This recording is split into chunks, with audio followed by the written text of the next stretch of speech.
Hi, welcome to Blacticulate, a podcast series featuring UK young black professionals, where we find out how they do what they do, so you can too. Or not. After all, it is your life. Let's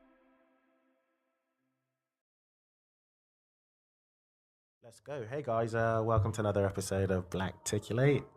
You guys should already know what this is all about, and if you don't, what do I do? Actually, no. So this is all about pretty much black excellence. I put out black stories, positive actions, and I try and get people who are just doing amazing things within our community. And in front of me, I have Linda. Hi. Hey, Linda. I can never get your surname right, can I? So, Mbagwu. I don't even think I'm getting it right. And it's Nigerian, right? I mean, but which tribe? Yoruba, is it? Igbo.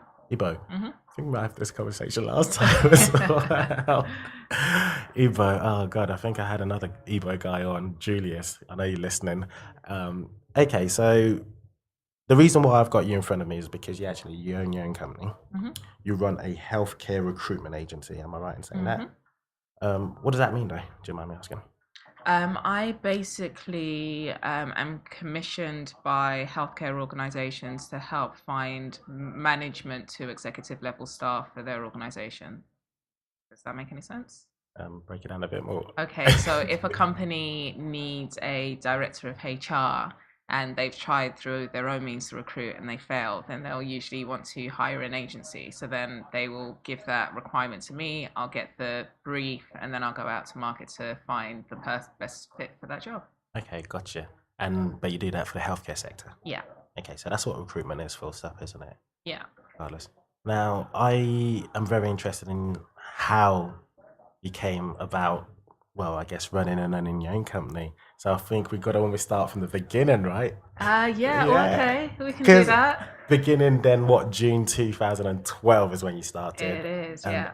Adamine, am I saying that right? Adamine, yeah. Okay, so let's start in the beginning. Okay, so I originally wanted to be a singer, and coming from a Nigerian family and being the eldest daughter of 7 children, my mum said, you can do whatever you want after you go to university.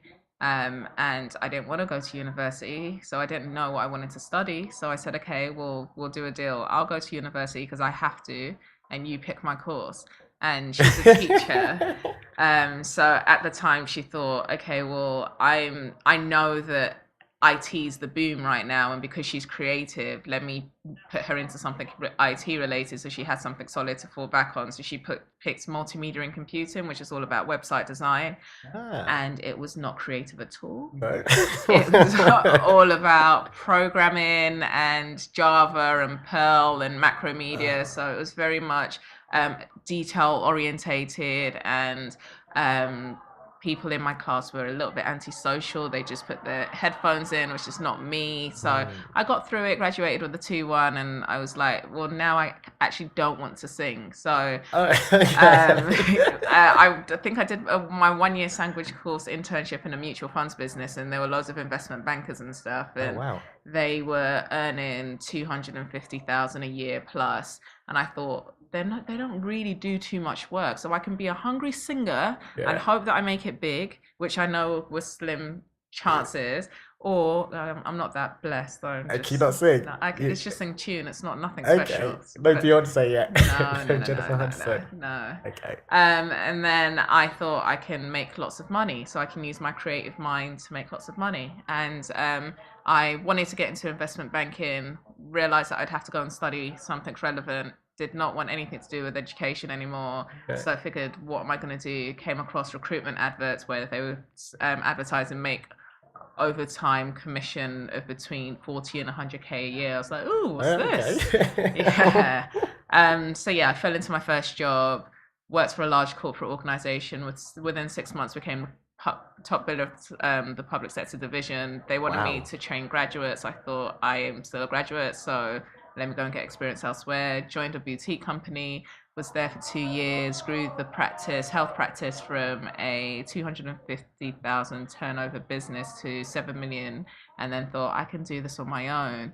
And then I was approached by two partners, helped set up a startup business. And after 10 months of doing it from scratch with their support, it was it's almost like I was in a crash course running my own business. So I went from a large corporate to a boutique to a startup. And then in 2012, with no money in the bank, I thought, okay, I'm ready to set up on my own. And I did. That is insane. That's amazing. And wow.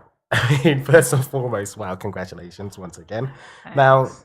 the fact that your mother chose IT for you, Hmm.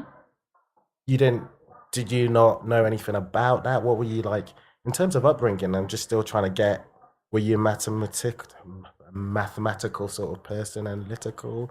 I describe myself as someone who can do absolutely anything I put my mind to. So I was creative as a child. So I Mhm. liked dancing, I liked singing, I liked drama, I liked actually doing art. So drawing, doing painting, and all of that stuff. But I also I just worked really hard. And I think it was maybe because I was the eldest of seven kids. I always had to lead by example. So I did, my mum was teaching IT to adults at the time, so she knew how big the tech industry was. And because she was a teacher, she just, I guess, from thinking, okay, well, IT is a booming market.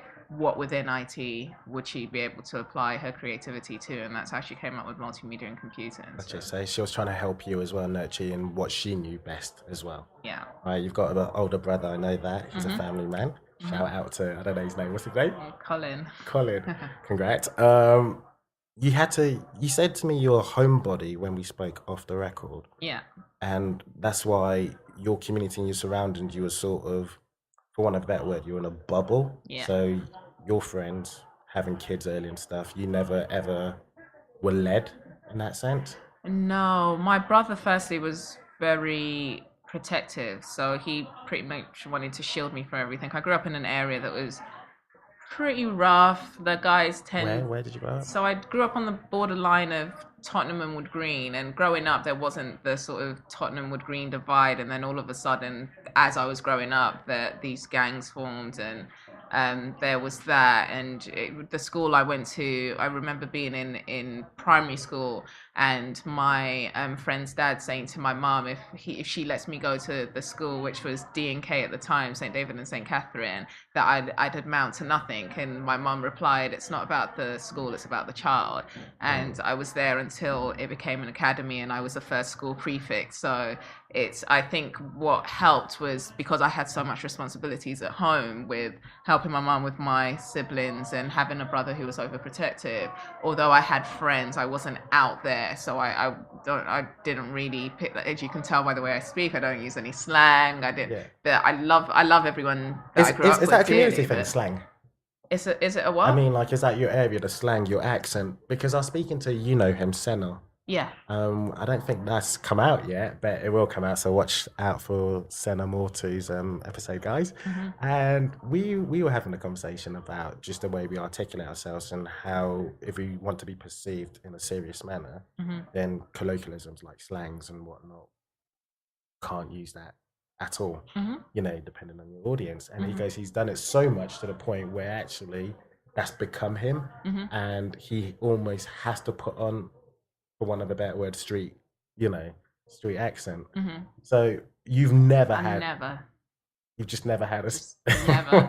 I don't know. I was always comfortable being an individual, which was, I guess, strange. I never felt like I had to fit in, and my friends loved me for who I was, and I loved them for who they were, and it's just it.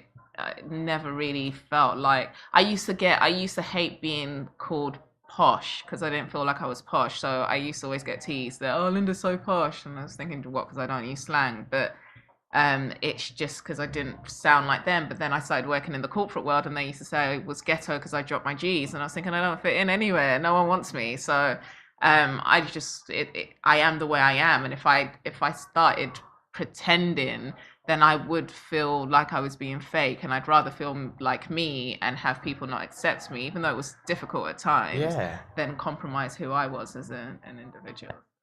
Hey guys, before we get back to the episode, I just wanted to say thank you very much for listening to us. Now, you can continue to support us by visiting www.blacticulate.com, or you can follow us on Facebook, Twitter, and Instagram. Now, let's get back to the episode. Linda, you mentioned that your mother at one point lost her job, and you were like, Mum, at an early age, I'm going to look after you. So, explain that. I guess explain that in terms of how that has led you to Adamine, if that's possible. Yeah. So, with regards to my friends, I can't really. Everyone makes decisions based on their circumstances. So it's not that I was any better than them, or I just had a different outlook. And I guess by being secluded, I got enough space to create my own reality rather than morphing into the reality that was. So as things have evolved and I have developed in life, I have had to let go of some friends because they will say things like you've changed, or the dynamic is just different because we're just not operating on the same wavelength for whatever reason. So that has changed, even though I'm in touch with some old friends. Growing up was really difficult. So my mum came to London with us when I was 6 years old, and she was pretty much a single mother of 7 kids on a teaching salary. And it was there were moments where we had no furniture, no food, no nothing. And I just said to her at the age of, I think at about at the age of 9, I would go out and look after my little sister's friends and do hair and get a £5 here and there and take it home and give it to mum. And at the age of 11, I said to her, don't worry, mum, I'm going to be rich and I'm going to take care of you. And since then, I've just had this pure focus to being successful, and I've never really let any obstacles, I've never viewed any obstacles as barriers to allowing me to achieve whatever I've wanted. And it's sort of become a thing now. There isn't anything that anyone can say to me you can't do. I kind of laugh at that and say, okay, well, let me figure out how to do it then, so I can prove to you that I can. So Like, try me. I like that. So there's almost two things I want to mention from that. Like, is success to you finance? I feel like I have a successful mindset, and what I've learned is that successful people, however people define that, because it's all relative, never feel like they're successful. So I don't actually feel like I've achieved anything, and I never feel like I achieved anything, and that used to stress me out. But I've gotten comfortable knowing that the reason I keep striving for more and more and more is because as soon as I reach as I'm approaching the goal that I set, my goal has already moved back. So I'm constantly chasing a goal. That reflects, sometimes that reflects financially. So if I'm running my business and I did certain numbers a certain year, then the next year I want to double those numbers, and then the next year I want to double those numbers. So financially, I guess that's relevant. I wouldn't say that I could care less about materialistic things, but for me, I feel that in the world that we live in now, finance is related to freedom, and to do what I really want to do, which is humanitarian work. I'd like to have I wouldn't want to put myself in a position where I'm doing humanitarian work and I can't eat, because then what's the point? So it's all about filling up myself and creating a foundation that will allow me to do the plethora of things that I want to do without any thought or hesitation or restrictions, because financially something's hanging over me. So yes, finance plays into it, but it's not the main factor. I understand. And so, I mean, it's quite evident that you take on challenges like straight on. So, can I ask you, are there any challenges at the moment you're facing, I think and how are you overcoming them, if at all? Biggest challenge is me. If you want to, I always say to anyone, if you want to develop yourself, set up a business, because it puts you in the ultimate position of vulnerability where you have to look at yourself. So while I was working, I went from being super confident as a student to going into the corporate world, and for different reasons I started doubting myself after years of working in the corporate industry. So by the time I came out by myself, I was like, no one's going to want to do any business with me because I'm a black woman, and every other recruitment business is owned by white males, and I can't do the same as them. But it's all stories that we make up. So then the first year of my business wasn't really, I didn't achieve anything. And it got to the point where I didn't have food in my fridge, I didn't have money to get to my meetings, and then I had to make a choice. You're either going to keep letting these excuses stop you, or you're going to go out there and just test out the market and make some money and feed yourself. Yeah. And when that happened, I realized that, oh my gosh, people do, like, there are people that don't want to work with me, but I just move on to the next. I have the flexibility to have the choice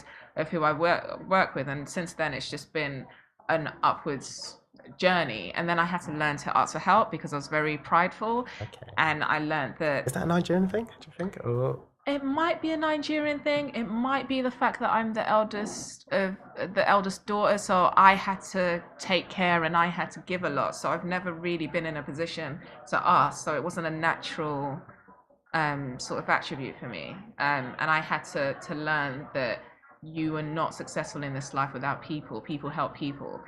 So getting a mentor, asking for help, collaborating with other people, it was something else that I had to learn. So can you walk me through those steps? How do you get a mentor? Well, how I got a mentor, the first Yeah. thing I did was think, okay, I'm running a recruitment business. The person I know who is the top of the recruitment chain in the UK is James Khan. Write James Khan an email or letter and ask him to be your mentor. So I Amazing. drafted an email, sent it off to him, and he's this is a funny story. His PA came back and said, unfortunately, due to all of his commitments, he's not available. But then later on down the line, he offered me investment for my company that I turned down. But that just came full circle, which is funny. But Amazing. and then I thought, okay, well, he's not available, so how am I going to get the next top? And then I went on Version Fast Track 100, looked at the top performing recruitment businesses, picked out one CEO, read up about him. He seemed in line to my values, sent him an email. He invited me for a coffee. During the meeting, he offered me investment. I said, I'm not looking for investment. And then we ended up sort of having a sort of weekly, it started off weekly, then went on to monthly sort of catch ups, and he did it for free. So Amazing. yeah, Is that an anomaly, or are people willing to? people want to help. If people have been successful, it's almost stroking their ego to say, you've done good, can you help me? So there is a little bit of a stigma about, well, why they're going to want to help me, I'm a nobody. But more often than not, people genuinely want to help. It's just we stop ourselves because we tell ourselves stories, and the stories aren't real because they haven't been acted out, they're just in our heads. So Yeah, I it's think there's an acronym, isn't there, for fear? fear is false evidence appearing real. False evidence appearing real. Okay, Yeah. I like that. I really like that. Okay, so you got yourself a mentor, and this was prior to your first year. This was almost when you left the startup company you helped build for 10 months. No, this was probably Or, about 3-4 months into setting up the business. so how'd you set up the business? I went. mean, is there something specific how to set up a recruitment agency to just having to set up a business full stop, or is it the same How to process? set up a business. So there are company formation companies out there that you pay £60-70 to, and they will set up your limited company, make sure that you get all of your certificates, register you for VAT, just do all of the basic stuff so that you're actually a live company. You can do it yourself through Company's House, but I didn't want the hassle. I just wanted to make sure that everything was done in the right way, so I paid them to do it. And then I bought my domain name. What was it called? Do you mind? Do you know? Do you remember? I won't remember, but if you put company formation in Google, there'll be lots of companies that will come up with that. Yeah, and You then registered your domain, you're saying. yeah, I registered my. So the name, where does that come from? Okay, so the name.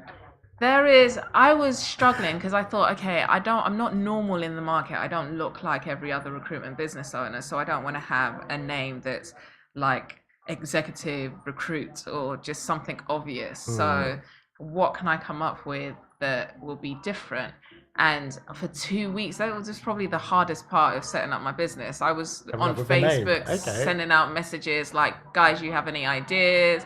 Asking, bouncing some ideas between my family and friends, and nothing was sticking. And I just thought, all right, it represents me. So my Nigerian name is Adaku, so which means eldest daughter. Okay. Well, it means daughter of wealth. Ada represents eldest daughter.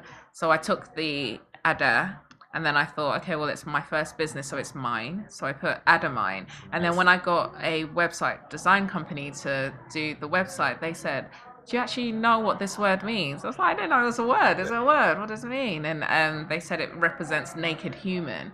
And I thought, oh my gosh, I can use this. It was meant to be. So now when people ask me, what does the word mean? I say it represents naked humans and a naked human from Adam and Eve. And I deal with people and we offer a transparent service. So it represents the nakedness of the service that we're offering, the people that we're dealing with. So have I just got an exclusive? You've got the true full story. I just tell people the last bit now. So. You heard it here first. Oh, brilliant. Hey guys, before we get back to the episode, I just wanted to say thank you very much for listening to us. Now you can continue to support us by visiting www.blacticulate.com, or you can follow us on Facebook, Twitter and Instagram. Now let's get back to the episode. Okay, so is there any more advice in terms of from a healthcare recruitment, or just recruitment perspective, like, because I know myself personally, I've never really dealt well with recruiters. Okay. Why is that? Just because I think they see me as a cash machine, and if you're not hitting those certain keywords from the third party or the companies that are looking for certain people, you're not getting called. No matter how, for me personally, and I like to think I'm actually quite good at building relationships. So it seems odd. It seems like odd that recruiters have never really done me any favors. I've never got a job from a recruiter. Yeah. So how do yes, this is me personally, and anyone who's listening, how do they get on side with a recruiter that is going to help them out? What should I look for in a good recruiter, I guess? Okay, so there's a few questions in there. Yeah, it's difficult. So one thing that helps me as a startup business or a small SME is that the majority of the market is that experience. So I differentiate myself by building relationships. So I can't tell you how to not make recruiters like that, because a lot of the market is very transactional. And to help you understand why, the recruitment businesses that employ these recruiters tend to be focused on the money. So they put pressure on recruiters to make money. So unless the recruiter can see you as a pound sign, there's no incentive for them to invest time, because they need to focus on the areas that are going to make them money. And that's what a lot of recruiters may, if any recruiters are listening, what they may miss out on is the power of investing times in relationships. So in my first role, I was told that it would take me 2 years to bill anything near what the top biller was billing. And within 6 months, I overtook his billings. And I rebelled against what they were telling me to do in terms of getting on and making cold calls. I literally just called up people, expressed interest in what they were doing, tried to understand exactly what they were looking for. And likewise, I did that with a client. So that because they experienced a different sort of service, they ended up being my advocates and going out to the market and referring business to me. What I would advise in terms of which it may become an annoyance for some recruiters, if you are really interested in a role that you've applied for, follow it up with a phone call and try to speak to the recruiter and sell yourself against the point that they've listed out in the advert, and use that opportunity to draw out more information for them about the role. And if they do agree after speaking with you that they want to put you forward for the role, write a covering letter on top of your CV that highlights all of the points that their clients are looking for, so that the client themselves, when they because they're going to receive your CV in a pile of, I don't know, however many other CVs, so you need to try and find a way of standing out. And if you have a covering letter that is basically saying, I'm perfect for your job because I've hit these points that I know that you're looking for, then that increases your chances of being shortlisted.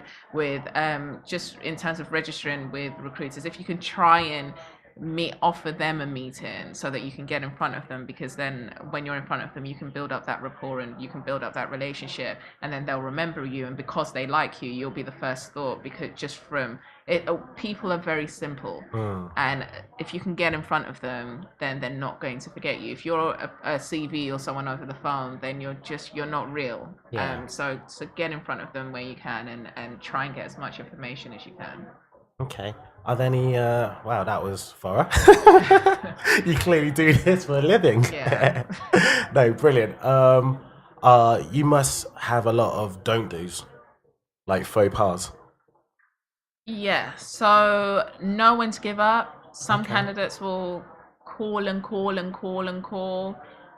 It's sort of if a recruiter has made up his mind or her mind and they're not going to put you forward, they're not going to put you forward no matter how many times you call. If anything, they'll blacklist you because you've annoyed them and they'll never put you forward. Right. Um, and I would say if you get frustrated, try to keep your cool, because if you snap on a recruiter and tell them how bad they are at their job, they have a lot of power in terms of being the middleman between you and the client and other clients that they might pick. So you do want to keep them on your good side without letting them obviously take advantage of you or disrespect you in any way. That it's just about knowing when enough's enough. Don't let them push you over the edge to the point where you lose your cool. Yeah, I would keep your and never put your eggs in one basket. Always have Okay. options, because it puts you in a strong position of negotiation. If I'm representing you and I know that you have a few other roles that you're being considered for, I can go back to the client and negotiate a better rate for you, or figure out what your motivators are, and use that to sort of make sure that I get the best deal for you. So don't take back your power by putting yourself in a position of strength. Okay. But you also feel like the best way someone can learn about who they are is also by being vulnerable. Yeah. And I believe, I don't know if you don't mind me saying this. I mean, I could easily edit this out on record if you want, but we spoke last time about you just being confident and you don't believe you are. In Hmm. fact, you even mentioned that you suffered a bout of depression Hmm. at one point. Can you tell us what, if you don't mind, I mean, Tell you. about it and like how you overcame it and the other side, because the other side is fantastic. I mean, you're sitting right in front of me, killing it. Yeah, I don't think I'm killing it, but again, I'll accept that. Thank you. Yeah. I'm learning to accept Yeah, things. please, you must. So yeah, depression. Depression's an interesting thing. So because I'm out of it, I can see it as a gift. Sometimes we are so set in our ways and we believe that's the way we are, and we are not. We are products of our circumstances. Every single one of us were born as a blank canvas, and we only knew how to eat, excrete. You can swear. I think I've got an explicit. Okay. We knew how to eat, shit, and sleep. Right. And that's it. So we learned how to be fearful. We learned how to be angry. We learned how to be sad. We learned when we were experiencing happiness due to people around us. So our circumstances create traumas or good memories within us, and it forms who we end up being as adults. And we get attached to those characteristics and those ways of being. So with me, because by playing the role I played in my family, I felt like I had to be everything to everyone. So I was even when I moved out of the house, I was taking care of my mom's bills, her food, my bills, my food. I was working 17 hours a day because I felt like I had to, in order to make enough commission, in order to manage both households. And so I put an immense amount of pressure on myself, but I didn't believe that there was any other alternative, because I had to do that, because I was programmed to believe that I chose at 11 years old to step into that role, and Mm. I felt like there was no other. If I left, my whole family would crumble down, and I couldn't have that. And that was the lie I was telling myself, or the story I was telling myself, because I'd never stepped away to see if they could. So I've been depressed twice, and it was very closely related. And I think that depression is when your old habits are no longer working for you. So you keep doing them, and your body is trying to say to you, it's not working anymore. And then you ignore it, and then it pushes you into a corner and breaks you down. And sometimes you need to be broken down to rebuild yourself in a new way. Right. So by breaking down, I had to say, okay, why have I broken down? I am drained. I am tired. I'm exhausted. I can't deal with all the pressure. I'm sad all the time. I'm aggressive sometimes because I'm resentful that everyone needs me and no one gives anything to me. So Mm. then I had to start saying, well, they only know how to be with me because I've taught them. So I need to teach them a different way. And I need to start investing in me, and I need to start doing things for myself.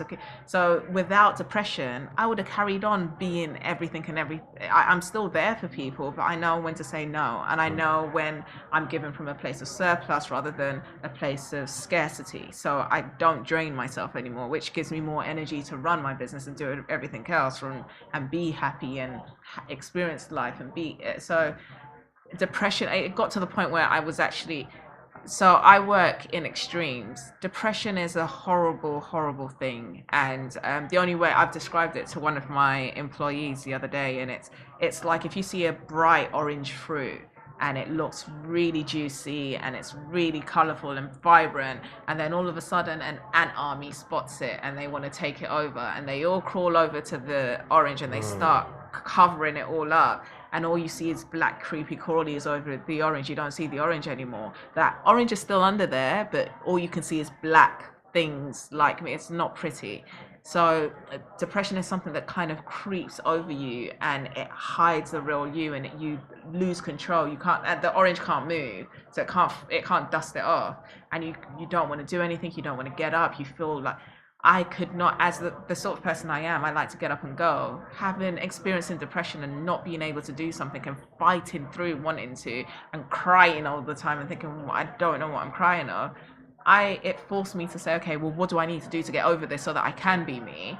And I only slipped in and out of it within 3 months, which a psychiatrist told me was a really short period of time to get. I fell into it, got my lessons. Okay, so you went to see a psychiatrist. No, my CEO in the boutique company, he diagnosed me as depressed because I was coming into work and I was crying all the time, and he took me for coffee and asked me why I was crying, and then I just went off and started screaming and saying, I don't know, I can't cry.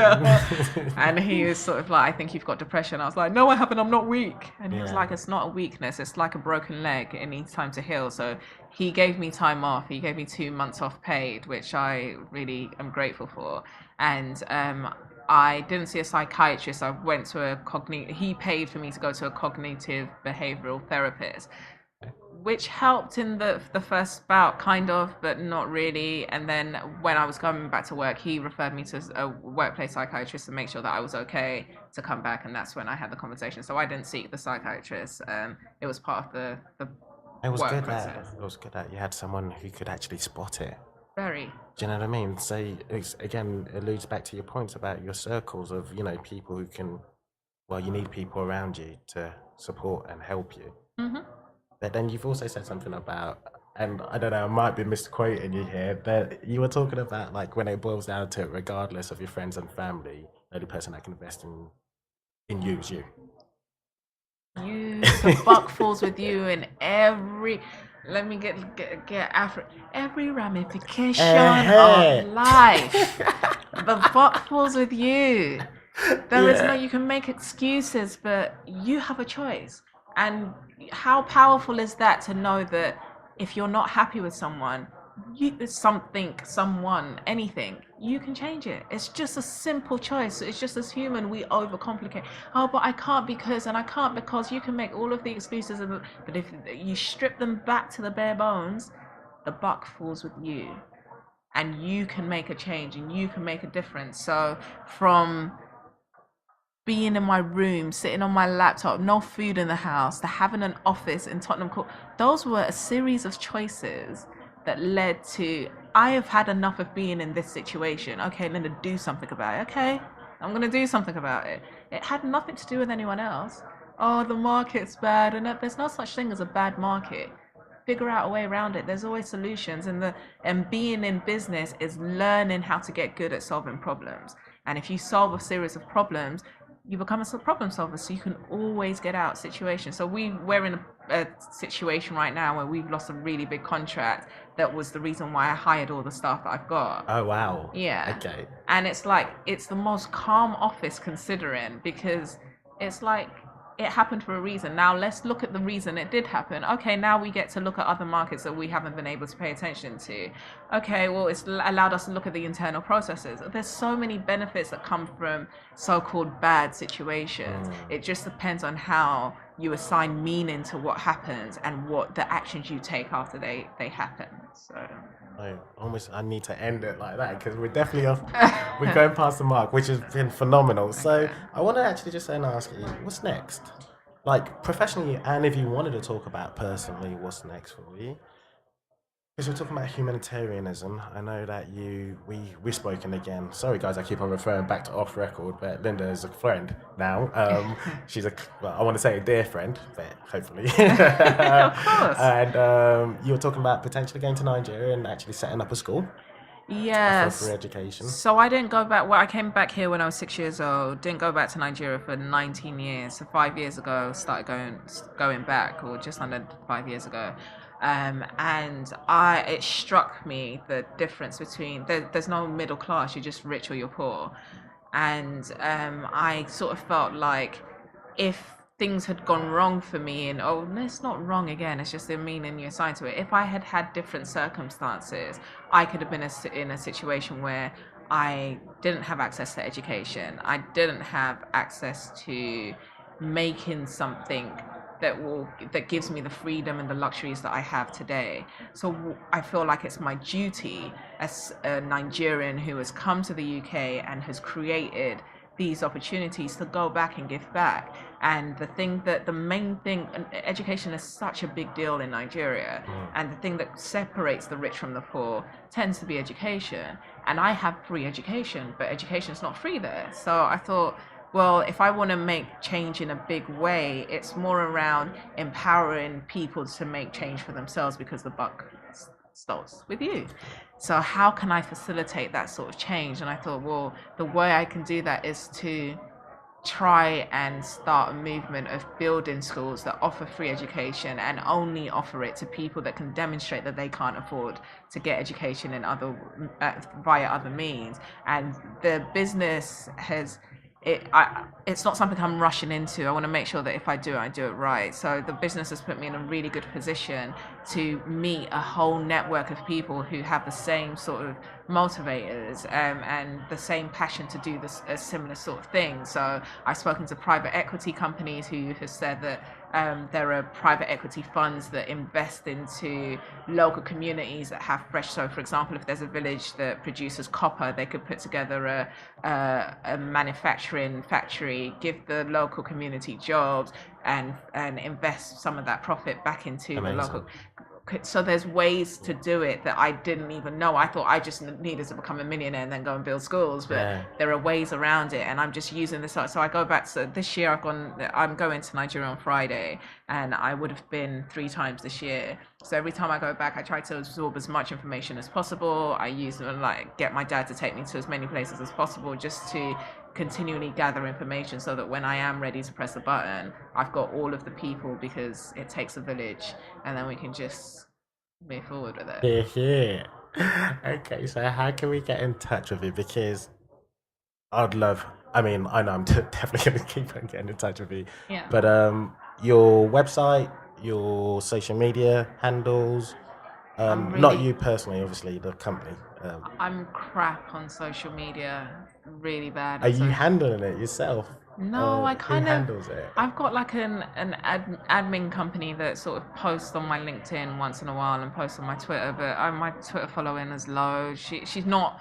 It's not like a full-time dedicated resource to making sure that it's. And I think it's because I haven't had to. I work on relationships, so it's not that it comes via recommendation and referral rather than sort of online traffic. But my website is www.adamine.co.uk, and contact details are on the contact us page. We're spelling Adamine, Adamine. Yep. In terms of me personally, you tend to tag our Instagram link onto our pictures, so they'll have that. It's Love and Light 86. So yeah, and yeah, on Facebook, it's just Linda Mbagwu. I'd like to personally thank my sound editor, Chris Reese, and most of all, I'd like to thank you guys for listening. For more information on how you can get involved, please visit www.blacticulate.com, and also follow Blacticulate on Instagram, Facebook and Twitter social media. Stay tuned for another episode of Blacticulate. Black stories, positive actions. I'm trying to do like a new age recruitment firm where everyone is responsible for their own targets. So we figure out what they want to achieve and we build their targets around achieving that. If they're hitting their targets, they can do whatever they want with their time. If they want to take a month off, 2 months off, go traveling for 6, as long as you're online with your targets, do what you please with your time. Come in late, work from home, I don't care. So it's like a grown up sort of environment where people are responsible for themselves rather than having to be micromanaged, because I don't want to micromanage anyone. Right. And in line with that too, I thought I want to give back. So the way that the organization is run, it's not just a case of let's look at what you're doing professionally. We look at how are you getting in the way of your personal success. So a lot of the personal development is around looking at behaviors and attributes that you have personally that you might be bringing into work, and how that might be restricting you in terms of achieving what you need to achieve. So it's a challenging environment that it puts the mirror in front of you. So we've had feedback that it's quite difficult to sort of deal with the directness and the nature of the feedback that's given. But if I want people to be able to grow within themselves in order to grow within the company, because it starts with you first. In line with that, I know the environment I grew up in and came from, and I sort of, in line with giving back, if I can't do the whole Nigerian thing for a while, this isn't worthwhile if I'm not able to pass back what I'm doing in some sort of way. And when we get to the stage where we can, right now it's just way too busy, but when we can invest time into nurturing up and coming talent, we want to go back to the communities similar to the ones that I've grown up in, to offer youngsters internships so that they can see that there is someone else who's grown up in the same area they've grown up in, and this is what they're doing, and this is the opportunity, and this is what it's like to work in a corporate environment, so that they can maybe broaden their horizons, and all that dreaming I was doing as a kid becomes their sort of dreams in their own way, and then they can actually know that they can action it and make it a reality. And this is something Blacticulate's hoping to achieve in itself. That's why I'm on this journey with you.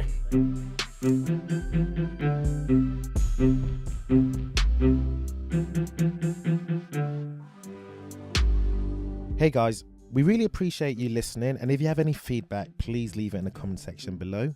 Also, all the info about the guests, the links and the resources we speak about will be in the description below. And last but not least, please do get in touch if you can teach us how you do what it is you do, because after all, Blacticulate is all about empowering and upskilling the community. Thanks guys, you're the best. See you soon.